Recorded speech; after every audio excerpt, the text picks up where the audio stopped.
श्री स्वामी समर्थ श्री गुरुदेव दत्त। पूजेचे साहित्य जिथे भेटतं तिथे एक कलावा भेटतो। हिंदीमध्ये त्याला कलावा म्हणतात। आपण हातामध्ये जो धागा बांधतो तो म्हणजे लाल आणि पिवळ्या रंगाचा धागा। तर तो धागा एवढा महत्त्वाचा आहे। त्या एक धागा जो आहे जर तुम्ही ह्या झाडांना बांधला तर तुमचं भाग्य उजळेल, घरामध्ये सुख शांती आणि समृद्धी नांदेल। तर हा धागा कुठे भेटेल? मी सुरुवातीला सांगितलं, पूजेचं साहित्य ज्या ठिकाणी भेटतं त्या ठिकाणी हा धागा लाल पिवळ्या रंगाचा धागा आपल्याला भेटतो। घरीही तुम्ही हा धागा बनवू शकता। एखादा कॉटनचा व्हाईट कलरचा धागा घ्या आणि त्याला हळदी कुंकू लावा, म्हणजे घरच्या घरी तुम्हाला तो तयार करता येतो। धागा शक्यतो म्हणजे 100% कॉटनचा असला पाहिजे। सिंथेटिक किंवा इतर कोणता नायलॉनचा वगैरे घ्यायचा नाही आहे, कॉटनमध्येच घ्यायचा आहे।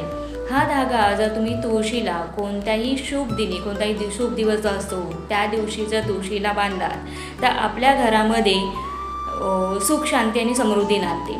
त्याचप्रमाणे हा धागा जर तुम्ही पिंपळाच्या झाडाला बांधला तर आपला गुरु जो आहे तो बळकट होतो आणि आपलं भाग्य उदय होण्यासाठी सुरुवात होते। हा धागा जर तुम्ही वडाच्या झाडाला बांधला तर घरातील जो आजारपण आहे ते दूर होण्यासाठी मदत होते आणि स्त्रीला आपलं सौभाग्य टिकवण्यासाठीही मदत होते। सौभाग्याच्या आयुष्यामध्ये म्हणजे आयुष्य त्याचं वाढण्यासाठी मदत होते। त्याचप्रमाणे हा धागा जर तुम्ही शमीच्या झाडाला बांधला, शमीचं जे रोप असतं त्याला जर बांधला तर राहू आणि केतूचा त्रास कमी होतो। धागा एकच आहे पण ह्या धागाचं महत्त्व खूप अनन्यसाधारण आहे आणि हा धागा वेगवेगळ्या झाडांना, रोपांना जर तुम्ही बांधलात तर त्याचं फळही तुम्हाला त्याप्रमाणे भेटतं। लाल आणि पिवळा रंग म्हणजेच हळदी आणि कुंकू आणि ते सौभाग्याचे रक्षक आहेत, सौभाग्याचं लेणं आहे। त्यामुळे प्रत्येक स्त्रीने, पुरुषांनीही हे उपाय केले तरी चालतात, पण प्रत्येक स्त्रीने आवर्जून हा उपाय करा।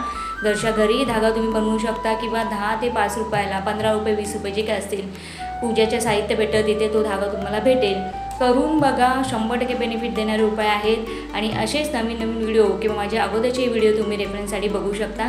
कमेंटमध्ये लिहा। श्री स्वामी समर्थ श्री गुरुदेव।